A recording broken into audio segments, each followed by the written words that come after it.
असेल, मानेवरती तलवारीचा तीक्ष्ण टोक असताना बचेंगे तो और भी लढेंगे म्हणणाऱ्या दत्ताजी शिंदेकार मुघलांच्या कडेकोट बंदोबस्तातून सोन्याचा कळस कापून नेताना मुघलांच्या काळजाचा थरका फुलवणारा आणि मुघलांच्या घोड्यांना पाणी पिताना पाणताई दिसणारा संताची धनाची काळ हा आमच्या महाराष्ट्राचा इतिहास आहे. हा इतिहास आम्हाला मुलांना सांगता येईल का? आमच्या राजाला हिंदवी स्वराज्य निर्माण करण्यासाठी काय खस्ता खाल्ल्या, त्या खस्ता मला येणाऱ्या पिढीला सांगता येईल का? काय इतिहास आहे कोंढाण्याचा? आऊसाहेबांना कोंढाण्याची परिस्थिती बघवत नव्हती. आऊसाहेबांनी सांगितलं, जा माझेवा राजांना निरोप पाठवा, कोंढाणा घेतला पाहिजे. महादेव रामोशाचं पोरगं घोड्याला टाच मारली, राजांकडे गेला. सांगितलं, आऊसाहेबांनी सांगितलं कोंढाणा घेतला पाहिजे. आपल्या आईनं आपल्याला काहीतरी मागावं आणि आपण देऊ नये. चला सैन्याची जुळवाजुळव करा. सैन्याची जुळवाजुळव झाली आणि राजा स्वतः लढायला जाणार. तानाजीला कळलं, आपण वरपाक फाडून मिरवणार आणि आपला राजा लढायला जाणार. आपल्याला शोधायचं नाही. चला सूर्याजी, शेलार मामा, आपण लढायला जाणार आणि आपला राजा आणि आपण वरंबा फोडून मिरवणार. लग्न जवळ आलं असताना ही सगळी मंडळी लढायला जायला निघाली. कोंढाणा घेण्यासाठी बायको आडवी आली आणि सांगितलं, अहो पोराचं लग्न 2 दिवसावर आहे, किमान 2 दिवस तरी थांबा. त्याच्या डोक्यावर 4 अक्षता टाका, मग हवा तर लढायला जा. तुमच्या लढाया, तुमचं राजकारण रोजच आहे, पण पोरासाठी 2 दिवस तरी थांबा. बायकोच्या डोळ्यातले अश्रू पाहिले आणि तानाजीने सांगितलं, तुझ्या धन्याची तुला काळजी वाटते आणि स्वराज्याचा धनी तिकडे जीव जोखमीत घालून लढायला जाणार. आम्हाला शोभायचं नाही. तुझ्या कुंकवासाठी रडते ना, थांब. तानाजीनं स्वतःच्या हाताने बायकोच्या कपाळावर कुंकू पुसलं आणि सांगितलं, या कुंकवासाठी रडू नको. जिंकून आलो तर आम्ही आमच्या हाताने कुंकू लावू. आणि तानाजी लढायला जायला निघाला. या कड्यातनं त्या कड्यातनं वरती जायचं कसं? कड्याच्या खाली येऊन पोचले. घोरपडे नावाचा एक गृहस्थ कड्या कपारी चढत कसा बसा वर चढला. जा घोरपडे पुढं, जा घोरपडे. घोरपडे माग का फिरले? का घोरपडे माग का फिरले? तुला माझा काळ दिसला का? अरे समोर जर काळ असला तर तानाजी काळाची सुद्धा खांडोडी करून खाईल. जा घोरपडे पुढं. घोरपडे पुढे गेले. 342 मावळावर गेला. वर कमल कुमारी आणि उदयभानचा संवाद सुरू होता. उदयभान कमल कुमारीला विचारतो, तुझ्या रक्षणासाठी कोण येणार? द्रौपदीच्या रक्षणासाठी कृष्ण जाऊन आला होता. तुझ्या रक्षणासाठी कोण येणार? हे म्हटल्याबरोबर तानाजी पुढे ढकला आणि तानाजीने सांगितलं, तुझ्या रक्षणासाठी कोण? तुझा बाप समोर उभा आहे. तानाजीला पुढे पाहिलं. या कड्यातनं त्या कड्यातनं तुम्ही वरती आलात कसा? इथून जर वर यायचं असतं तर काळ सुद्धा घाबरला असता. तलवार खाली ठेवली, गड तुम्हाला देव केला आणि तलवार काय खाली ठेवता? एखाद्या कुत्र्याच्या भोवती तुकडा टाकावा आणि त्या तुकड्याभोवती लोंढा घोळावा. तेवढाच बावडांची नाही. जगेल तर भगवासाठी आणि मरेल तर स्वराज्यासाठी. चल तलवार उचल. उदयभानला तलवार उचलली. उदयभानशी शरीराची 24-25 वर्षाचं पोरगं हातात जर पहार दिली तर पहारीचा सुद्धा 4 चाकळा तयार करील अशी उदयभानची शरीरयष्टी होती. तानाजीची आणि उदयभानची लढाई सुरू झाली. लढता लढता तानाजी खाली पडला आणि पडलेल्या तानाजीला लाथ मारून उदयभान पुढे निघाला. 80 वर्षाच्या शेलार मामानं ते पाहिलं. 80 वर्षाच्या शेलार मामानं उदयभानला आवाज दिलाय, अरे हिजड्या, माझ्या तानाला लाथ मारून चालला. हिम्मत असेल तर माझ्यावर चाल करू नये. ती जर काढलेली तलवार शेलार मामावर फिरून टाकली. शेलार मामाने वर हुकून उदयभानाला 4ही मुंड्यात चित केलं. 80 वर्षाच्या म्हाताऱ्याने उदयभानच्या छातावर बसून कोणत्या शस्त्रानं नाही, कोणत्या बिछव्यानं नाही, कोणत्या तलवारीनं नाही,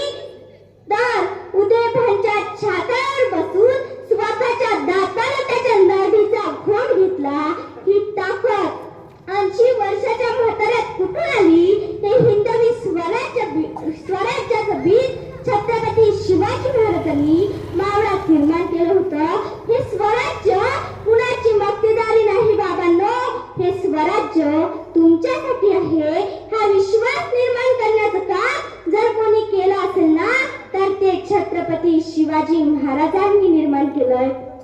विठोजी आणि मालोजी भोसले घराण्यात जन्माला आली ही दोन पोरं आखाड्यात जर उभी राहिली तर गावागावामध्ये जोर मिळत नव्हता. एकदा विठोजी आणि मालोजी जाधवांच्या दरबारात गेले.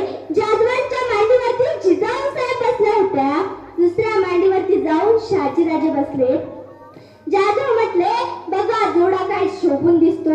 भोसले म्हटले, ऐकलं का जाधवांनी त्यांची लेक आम्हाला देऊ केली. जाधव म्हटले, भोसल्यांची आणि जाधवांची सोयरीक होत नाही.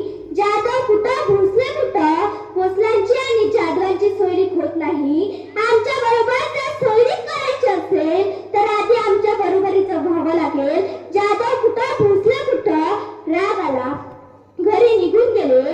जाधवांच्या बरोबरीचे झाले, नंतर सोयरीक झाली. अशाच एका कार्यक्रमाच्या निमित्तानं जाधवांच्या दरबारात गेले. तिथे खंडागळे होते. कुणीतरी येऊन सांगितलं, अरे खंडागळेचा हत्ती पिसाळलाय, जा जरा त्याला ताब्यात घ्या.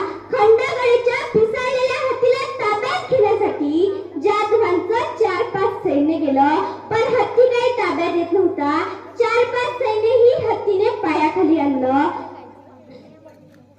संभाजी भोसलेने सांगितलं, जाधव हत्तीला जर ताब्यात घ्यायचं असेल तर त्यासाठी मनगटात रग लागते. जी रग जाधवांच्या मनगटात नाही. दत्ताजी जाधव स्वतः उठले, नाळ्यातून तलवार काढली, हत्तीवरती फिरून टाकली. खंडागळे ओरडून सांगत होते, जाधव हत्तीला ताब्यात घ्यायचं आहे, हत्तीला मारायला नाही सांगितलं. संभाजी भोसलेने सांगितलं, जाधव मनगटात जर एवढीच रग असेल तर मोठ्या जनावरावर कसला वार करताय, आमच्यावरती वार करा. ती जर काढलेली तलवार संभाजी भोसलेंवर फिरून टाकली. संभाजी भोसलेंनी पहिलाच वार हातावरती झेलला. दुसऱ्याच वारात दत्ताजी जाधवाला खाली पडलं. लखुजीराव जाधव पळत आले. हाडा मासाचं पोरगं रक्ताच्या धारुडात कोसळलेलं पाहिलं. लखुजीराव जाधवांनी मेल्यातून तलवार काढली, संभाजी भोसलेंवर फिरून टाकली. भाऊ आणि दीर रक्ताच्या धारुडात कोसळलेलं पाहिलं. तरीही मासाहेब जिजाऊंनी 2 छत्रपती घडवले. छत्रपती शिवाजी महाराजांवर एक संकट आलं. सिद्धिजोहर नावाचं गड होता पन्हाळा. वेढा पडला होता गडाभोवती 42,000चा. गडावर फक्त 1200 मावळे होते. सुटणं अशक्य होतं. वेळ रात्रंदिवस सुटत नव्हता. पावसाळा सुरू झाला आणि धोधो पावसात महाराजांच्या डोक्यानं प्लॅन केला. 2 पालख्या काढायच्या. एका पालखीत मी बसणार आणि एका पालखीत माझ्यासारखा दिसणारा पोरगा बसवायचा आणि 2 बाजूला 2 पालख्या सरकवायच्या. सगळं नियोजन झालं. आता महाराजांसारखा दिसणारा, महाराजांसारखी दाढी, महाराजांसारखा चेहरा असा पोरगा पाहिजे होता. आणि असा एकच पोरगा गडावरती होता. त्याचं नाव होतं शिवा काशीद. 9वी समाजाचा होता. राजगडावर नसले की मावळे महाराज समजून त्यालाच मुजरा करायचे. पण त्याला म्हणायचं तरी कसं?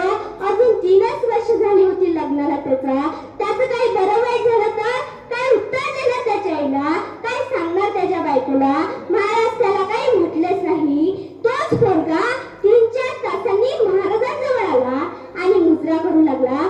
त्या काळी मुजरा करण्याचा अर्थ असा की राजांना काहीतरी मागायचं. शिवाजीराजे म्हटले, कशासाठी रे मुजरा, काय पाहिजे? शिवा काशीद म्हटला, राजा तुमच्या डोक्यावरचा मुकुट घालण्यासाठी धडा सिर पडती. तुमच्या डोक्यावरचा मुकुट माझ्या डोक्यावर घाला. तुमच्या अंगातले कपडे मला घालायला द्या. तुमचा शेला मला बांधायला द्या. तुमची भवानी तलवार मला लावायला द्या. मी बसणार राजा पालखीत. मी जाणार स्थितीच्या शावणी. शिवाजीराजे म्हटले, अरे येड्या, तलवार मिळेल, मुकुट मिळेल, शेला मिळेल, पण हे घालून तिथे जायचं, तिथनं परत नाही यायचं रे. शिवा काशीद म्हटला, त्या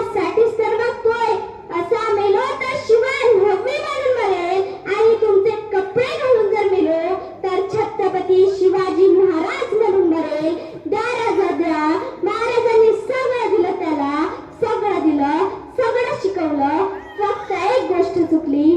महाराज पालखीतून उजव्या बाजूने उतरायचे, तो डाव्या बाजूने उतरला. ओळखला सरदारांनी त्याला. त्याचे डोळे फोडले, हात तोडले, पाय तोडले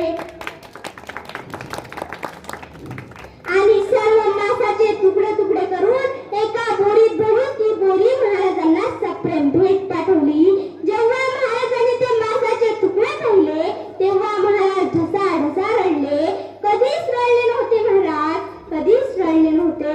एवढे मोठे मोठे संकट आली पण कधीच रडले नव्हते. महाराजांनी त्याचा दशक्रिया विधी गडावर केला, अंतविधी गडावर केला, गंगा पूजन गडावर केलं. अजून त्याच्या आईला माहित नाही माझा पोरगा राहिलेला नाही. अजून त्याच्या बायकोच्या कपाळावर कुंकू बसलेलं नाही. आणि 20 दिवसांनी महाराजांनी त्याच्या घरी निरोप पाठविला, तुमच्या घरी राजे येत आहे. राजे येण्याची बातमी ऐकून त्या आईने घर सारून काढलं. घराची रंगरंगोटी केली, ठेवणीतली साडी काढली, सुनबाईला दिली.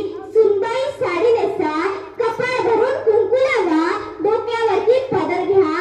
महाराष्ट्राची दौलत आपल्या घरी येत आहे, त्याबरोबर तुमचे मालकही येतील. काय माहित होतं त्या आईला माझा मुलगा राहिलेला नाही. काय माहित होतं त्या सुनबाईला माझं कुंकू जागा राहिलेलं नाही. तिने नवीन साडी घातली, कुंकू तिलक केलं आणि महाराजांच्या स्वागतात बाहेर उभी राहिली.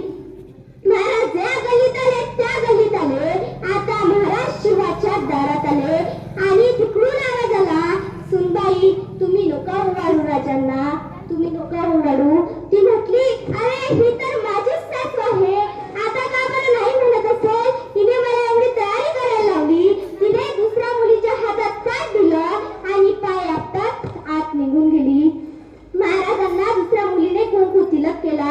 महाराज आत आले, कापडीवर येऊन बसले, गुळाचा खडा दिला, पाण्याचा तांब्या दिला आणि महाराजांनी पहिला प्रश्न त्या आईला विचारला, आई का ओवाळू दिलं नाहीस त्या मुलीला, का ओवाळू दिलं नाहीस. ती आई म्हटली, राजा ती शिवाची बायको आहे, चाललं असतं की मग, का ओवाळू दिलं नाहीस. राजा तुमच्यासारख्या श्रीमंत राजाला एखाद्या विधवा बाईने ओवाळू नये. महाराजांच्या हातातला तांब्याच खाली पडला. महाराज म्हटले, अजून मी कोणाला सांगितलं नाही. त्या आईला कसं कळलं. ती आई म्हटली, तुम्ही जाणता राजा जगाला फसवाल पण एका आईला नाही फसवू शकत. ती आई म्हटली, राजा तुम्ही या गल्लीत आला, त्या गल्लीत आला, माझ्या दारात आला, पण मला माझा मुलगा दिसला नाही. ज्या अर्थी तुम्ही माझ्या घरी येता माझा मुलगा येत नाही, त्या अर्थी तो राहिलेला नाही. तुम्हाला माहित आहे का राजा, माझ्या मुलाचं एक स्वप्न होतं, तुम्ही माझ्या घरी यावं, त्याच्या बायकोने तुम्हाला ओवाळावं. तो जर असताना नाचला असता आणि नाचत नाचत म्हटला असता, आई आपल्या घरी राजा आलाय ग राजा, राजा आलाय ग राजा. त्यांनी सोन्या चांदीनं भरलेली टाका आणली. ती आई म्हटली, नको मला सोनं, नको मला चांदी. मग काय देऊ आई. ती आई म्हटली, राजा दर पोळ्याला माझा शिवा घरी यायचा, माझ्या हातची पुरणाची पोळी खायचा, माझ्या बैला वासरांना पुरणाची पोळी खाऊ घालायचा. तिथून पुढे तुम्ही माझ्या घरी येत जा, माझ्या बैला वासरांना पुरणाची पोळी खाऊ घालायचा. शिवाजी राजे म्हटले, जोपर्यंत माझ्या मनात प्राण आहे तोपर्यंत तुमच्याच घरची पुरणाची पोळी खायला येईल. ती आई म्हटली, तुम्ही जर माझ्या घरी येत असाल तर सांगून ठेवते, जो गेलाय तो शिवाजी राजा गेलाय आणि जो उरलाय तो शिवा काशीत उरलाय, तो शिवा काशीत उरलाय. व्हिएतनाम नावाचं एक छोटस राष्ट्र आहे. मुंबई एवढंही नाही. गेल्या 36 वर्षापासून अमेरिकेसारख्या बलाढ्य देशाला झुंजवत आहे. 36 वर्ष झाली अमेरिका त्या छोट्याशा राष्ट्राला पराभूत करू शकली नाही. कारण काय आहे माहित आहे. त्या व्हिएतनामच्या चौकात शिवाजी महाराजांचा पुतळा आहे. त्या व्हिएतनामच्या स्वातंत्र्य सेनानी त्याची समाधी आहे आणि त्याच्या समाधीवर काय लिहिलं आहे माहित आहे. शिवाजी महाराजांचा मावळा येथे चिर शांती घेतोय. व्हिएतनाम मध्ये तेही जाऊ द्या, पाकिस्तानच्या अभ्यासक्रमात पाठ्यपुस्तक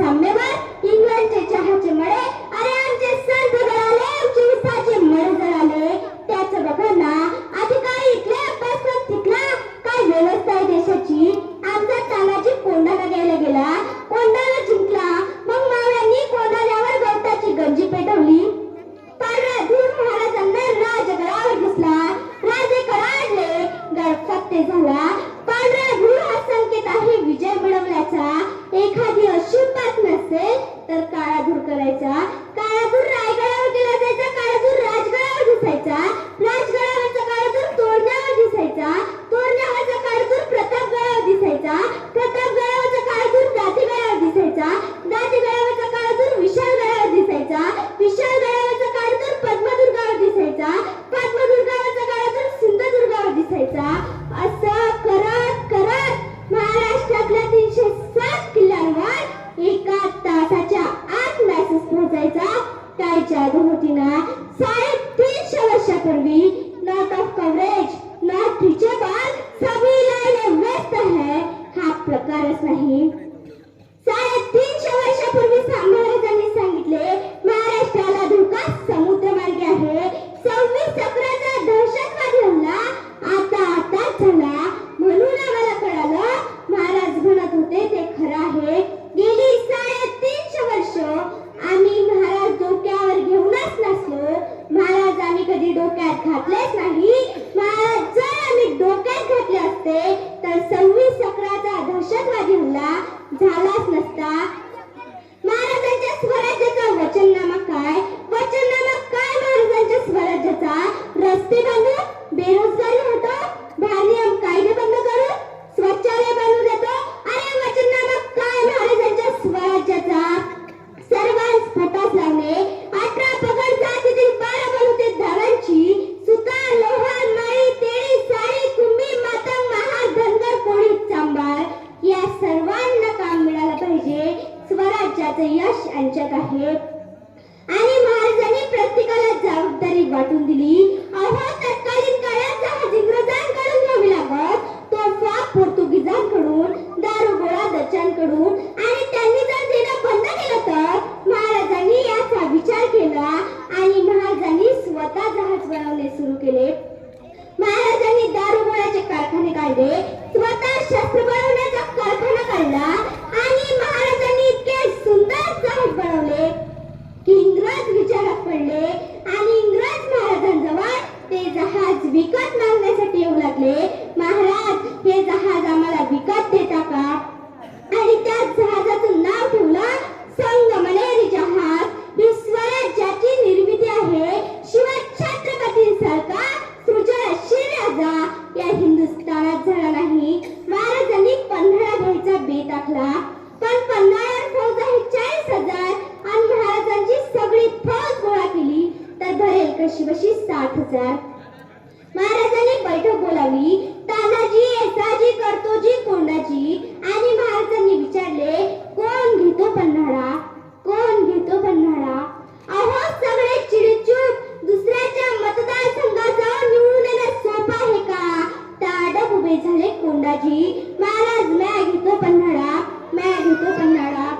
महाराज म्हटले वा कोंडाजी वा घ्या पन्हाळा घ्या पण पन्हाळ्यावर फौज आहे 40,000 तुम्हाला किती फौज हवी तसाच कोंडाजी म्हटला द्या की 50-60 मावळं महाराज म्हटले 50-60 मावळं 50-60 काय मागता तसाच कोंडाजी म्हटला तसं तर काहीच नव्हतं मागत पण ते लयच विचित्र वाटलं असतं म्हणून 50-60 मागितले एकटा जायला तयार आहे एकटा लढायला तयार आहे एकटा जबाबदारी घ्यायला तयार आहे आमच्याकडे सांगा ना एखाद्याला करतोस का रे तेवढं एखादा द्याना जोडीला काय गणितच लागत नाही माझा कोंडाजी एकटा जायला तयार आहे एकटा लढायला तयार आहे एकटा जबाबदारी घ्यायला तयार आहे तरी महाराजांनी त्याला 1,500ची फौज दिली सोबत तानाजी दत्तूला दिलं आणि 6 मार्च 1673 ला रात्रीचे 12:30 वाजता कोंडाजी निघाला पन्हाळ्यावर पोहोचला महाराजांच्या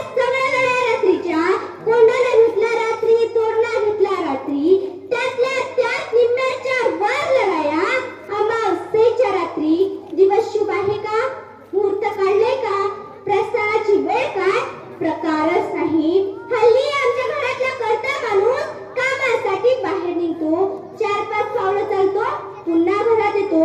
बायको विचारते काय झालं? मांजर आडवी गेली.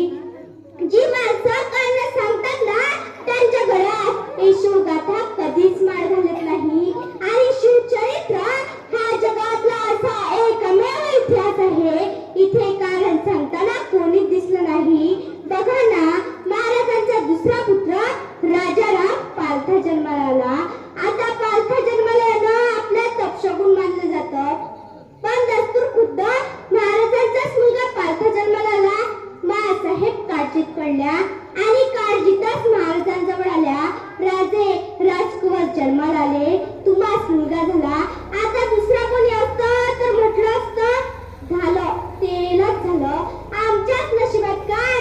पण जशा मासाहेब म्हणाल्या राजकुमार पालथी जन्माला आले, तसेच महाराज म्हणाले आता दिल्ली पालथी घालतील, आता दिल्ली पालथी घालतील. हा सकारात्मक दृष्टिकोन आहे आणि हा सकारात्मक दृष्टिकोन घेऊन माझा कोंडाजी पन्हाळा घ्यायला गेला होता.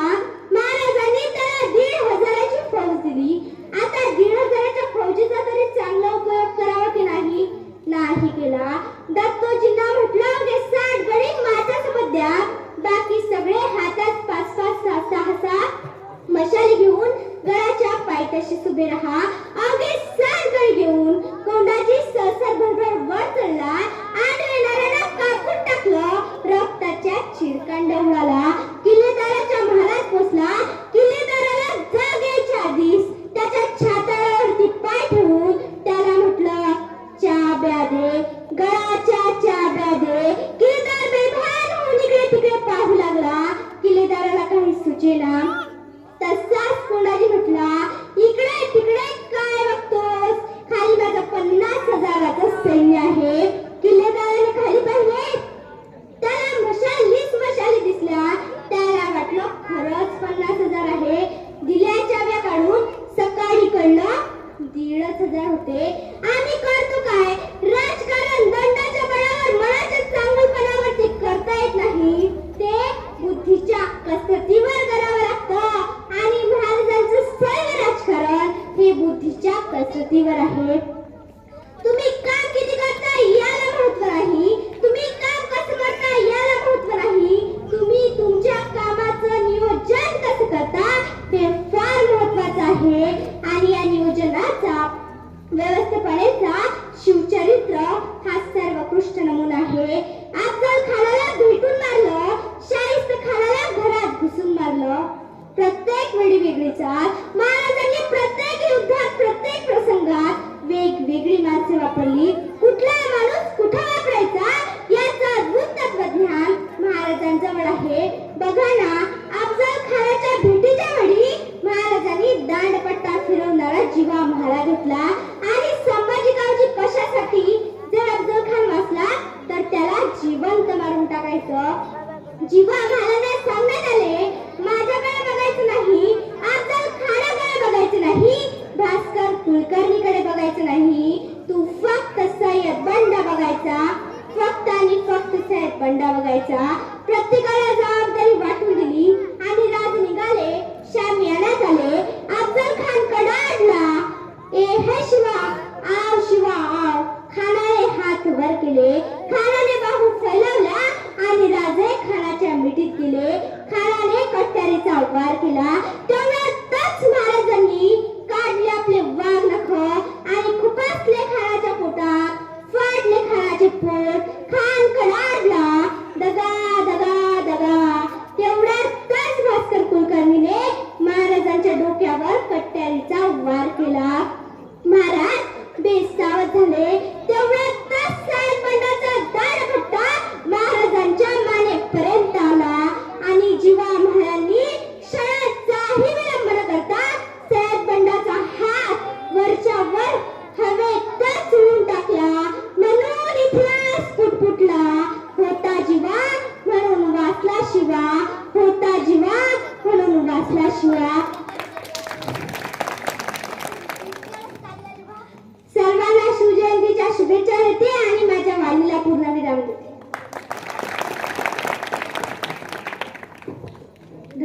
पूर्व रवी किरणाने नाहो घातले भारत भूमीला शिवजयंतीची पहाट नटली भगव्या लागले